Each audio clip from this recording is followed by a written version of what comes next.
Hello everyone, welcome back to the YouTube channel Dr. Alam Services. I am Mohammad Awais Alam, final year MBBS student at government medical college Fatehpur. तो अभी इस video में बात करने वाला हूं बहुत ही इंपॉर्टेंट और लेटेस्ट अपडेट के बारे में, जो कि यूपी आयुष काउंसलिंग राउंड 1 के रिजल्ट से रिलेटेड है। इससे पहले जो वीडियो मैंने डाली थी उसमें मैंने आपको बताया था कि जो यूपी आयुष का रिज़ल्ट है राउंड 1 का, वो कल ही यानी 25 सितंबर को आ गया था, लेकिन उसमें कुछ टेक्निकल प्रॉब्लम की वजह से रिज़ल्ट में गड़बड़ी रही थी और ऑफिशियली नोटिफिकेशन निकाल के यूपी आयुष को बताना पड़ा था कि मिस्टेक हुई है रिज़ल्ट में, और उसको वापस लिया गया रिज़ल्ट को जो कल आया था। और अभी दोबारा से अपडेटेड रिज़ल्ट इन्होंने निकालने के लिए बोला था 3 बजे तक, लेकिन अभी थोड़ा लेट आया है। लगभग 5 बजे के अराउंड ये लिस्ट जो है वो अपडेट हो चुकी है। वेबसाइट पे आप जाकर देखेंगे तो यहाँ से आपको ये अपडेटेड जो आज के रिज़ल्ट वाली लिस्ट है वो दिखेगी। तो हम इसमें पूरा डिस्कशन करेंगे वीडियो में कि क्या चेंजेस रहे हैं रिज़ल्ट में, क्या गवर्नमेंट में भी चेंज आया है या फिर सिर्फ प्राइवेट में आया है, और कट ऑफ पर क्या इम्पैक्ट रहा है ओवरऑल। ठीक है, तो यहाँ से आप लिस्ट को डाउनलोड करके चेक कर पाएंगे। ओवरऑल देखें तो जिन कैंडिडेट को कल कॉलेज मिल चुका था उन सबको तो मिला ही है। सिर्फ प्राइवेट वाले स्टूडेंट में कुछ स्टूडेंट का आगे या पीछे हुआ है।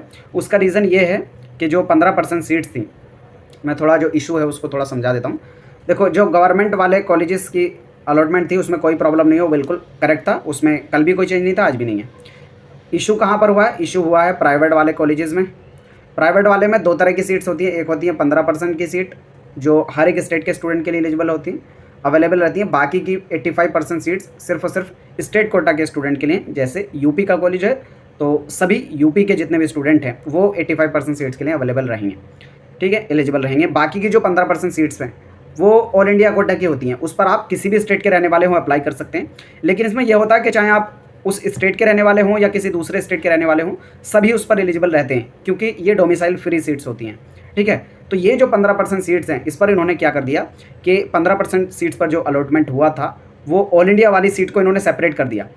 यानी ऐसा कर दिया कि अगर कोई यूपी का बच्चा है तो इन 15% सीट पर एडमिशन ले ही नहीं सकता। ये रूल इन्होंने बना दिया और उसके बेस पर अलॉटमेंट कर दिया। जबकि रूल ऐसा नहीं होता है। रूल ये होता है कि जो 15% की सीट्स हैं वो ओपन हैं, वो चाहे सेम स्टेट का रहने वाला कैंडिडेट हो, किसी दूसरे स्टेट का रहने वाला कैंडिडेट हो, वो उस पर अप्लाई कर सकता है। अब इसकी वजह से इम्पैक्ट क्या हुआ? इसकी वजह से इम्पैक्ट क्या हुआ कि कई सारे कॉलेजेस जो टॉप के हैं, फॉर एग्जाम्पल यहाँ पर हम गुरु गोरखनाथ का एक एग्जाम्पल ले लेते हैं जिसके अंदर ऐसा रहा है।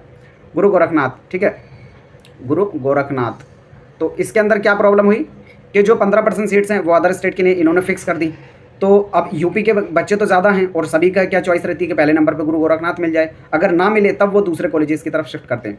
तो इसकी वजह से स्टेट कोटा में तो बहुत सारे बच्चे अप्लाई कर रखे थे, तो उसमें कट ऑफ क्या हुआ, हाई चली गई। अब जो 15% सीट्स इन्होंने फिक्स कर रखी थी ऑल इंडिया वाली, वो यूपी के बच्चों को अलॉट ही नहीं की, इन्होंने सिर्फ अदर स्टेट वाले बच्चों को अलॉट की। अब अदर स्टेट के तो बच्चे भी बहुत कम होते हैं जो यूपी में अप्लाई कर रहे हैं, जिस वजह से क्या हुआ कि वो कैटेगरी वाले बच्चे जो दूसरे स्टेट से आए थे, अब उनकी कैटेगरी की वजह से जो रिजल्ट है उसमें उनकी कट ऑफ बहुत कम रही। फॉर एग्जांपल कोई ओबीसी, एससी, एसटी अपने स्टेट के रिजर्वेशन के बेस पर यहाँ पर एलिजिबल हुए थे यूपी में, और उन्होंने यहाँ पार्टिसिपेट किया और अच्छे कॉलेजेस मिल गए। लेकिन जो यूपी के बच्चे थे उनकी अच्छी रैंक होने के बावजूद भी उनको नहीं मिला। तो ये मेजर इशू रहा। आई थिंक आपको पता चल गया होगा कि जो प्राइवेट वाली 15% सीट थी उस पर इन्होंने अलॉटमेंट में थोड़ी गड़बड़ी कर दी, जिसकी बेस पर दोबारा रिजल्ट इनको निकालना पड़ा है। तो अभी अगर आप रिजल्ट की PDF डाउनलोड करेंगे या ओपन करेंगे तो इसमें देखेंगे जो आज वाली लिस्ट है 26 सितंबर 2025 को जो आई है, उसमें टोटल 7305 बच्चों को जो है अलॉटमेंट हुआ है। तो टोटल यहाँ पर लगभग 300 से 500 बच्चे बढ़ गए हैं, क्योंकि कल वाली जो लिस्ट थी, जो कल अलॉटमेंट की लिस्ट आई थी, इसमें 6848 बच्चों को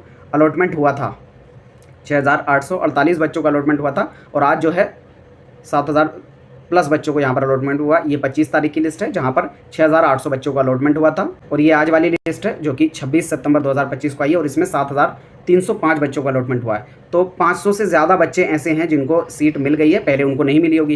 रीज़न था कि उन्होंने जो 15% सीट थी वो फिक्स कर दी थी कि सिर्फ और सिर्फ अदर स्टेट के बच्चों के लिए रहेगी, जबकि ऐसा नहीं होता है। तो इसमें मेजर चेंज हो रहा है वो सिर्फ और सिर्फ प्राइवेट के अंदर रहा है। अगर कट ऑफ की बात करें तो गवर्नमेंट के अंदर कट ऑफ में क्या चेंज रहा है, उस पर कोई भी चेंज नहीं आया है। अगर प्राइवेट की कट ऑफ की बात करें तो प्राइवेट में ओवरऑल कट ऑफ डिक्रीज़ हुई है। जो टॉप के कॉलेजेस हैं उसमें 1-2 नंबर डिक्रीज़ हुई होगी, कहीं पर कुछ रैंक से ही सिर्फ फर्क रहा होगा, लेकिन ओवरऑल जो कट ऑफ कल रही थी प्राइवेट कॉलेजेस की उससे थोड़ी डाउन ही रही है। यानी जिसको कल नहीं मिला होगा तो कुछ बच्चे ऐसे होंगे कि उनको आज मिल गया होगा, क्योंकि 500 से ज़्यादा बच्चे ऐसे हैं जिनको अभी न्यू सीट अलॉटमेंट हुआ है रिवाइज लिस्ट के अंदर। तो इस तरीके से आप जो है अपना रिज़ल्ट जाकर चेक कर सकते हैं, आपको सीट मिली है या नहीं मिली है, या क्या चेंजेज़ आए हैं। आप एक बार कमेंट करके ज़रूर बताना, जिससे पता चल जाए कि कितने स्टूडेंट का जो है यहाँ पर चेंज आया। और अगर कोई गवर्नमेंट वाला भी स्टूडेंट है कि उसके अलॉटमेंट में भी कोई चेंज रहा है, तो कमेंट करके बताना, उस पर भी जो है थोड़ा ध्यान दिया जाएगा। अदरवाइज़ जो बाकी बच्चे हैं वो मान के चलें कि रिज़ल्ट में कोई भी चेंज उनके लिए नहीं है, और वो अपना रिज़ल्ट जो है जाकर काउंसलिंग वाला जो रिज़ल्ट का सेक्शन है, यहाँ से जाकर काउंसलिंग रिज़ल्ट वाले ऑप्शन पे जाकर अपने रिज़ल्ट को चेक कर पाएंगे। आई थिंक बाकी किसी का भी कोई चेंज नहीं हुआ होगा। अभी ये ऑप्शन भी इन्होंने एक्टिव नहीं किया है, सिर्फ मेरिट लिस्ट आई है, मतलब रिज़ल्ट की लिस्ट आई है। तो यहाँ से आप जाकर अपना देख सकते हैं, नेम डालकर और ऑल इंडिया रैंक डालकर। अभी दूसरा स्टूडेंट का डाउट रहेगा कि जो पहले शेड्यूल आया था डॉक्यूमेंट का वेरिफिकेशन से रिलेटेड, क्या उसमें भी चेंजिंग आएंगे। तो हो सकता है उसका भी चेंजेस थोड़ा देखने को मिले। अगर ऐसा होगा तो नोटिफिकेशन वेबसाइट पे आएगा, और ऐसा होगा तो हम लोग जो है वीडियो बनाकर आपको अपडेट दे देंगे। अभी के लिए आप मान के चलें जो पुराना शेड्यूल था उसी के हिसाब से चलेगा, और अगर कोई भी चेंज होता है तो आपको वेबसाइट पे देखने को मिल जाएगा। जब तक कोई ऑफिशियल नोटिफिकेशन नहीं आता हम कुछ भी उसके बारे में कमेंट नहीं कर सकते। तो बने रहें चैनल के साथ। कोई क्वेरी या डाउट है नीचे कमेंट बॉक्स में बता सकते हैं। मिलते हैं नेक्स्ट वीडियो में, तब तक के लिए थैंक यू।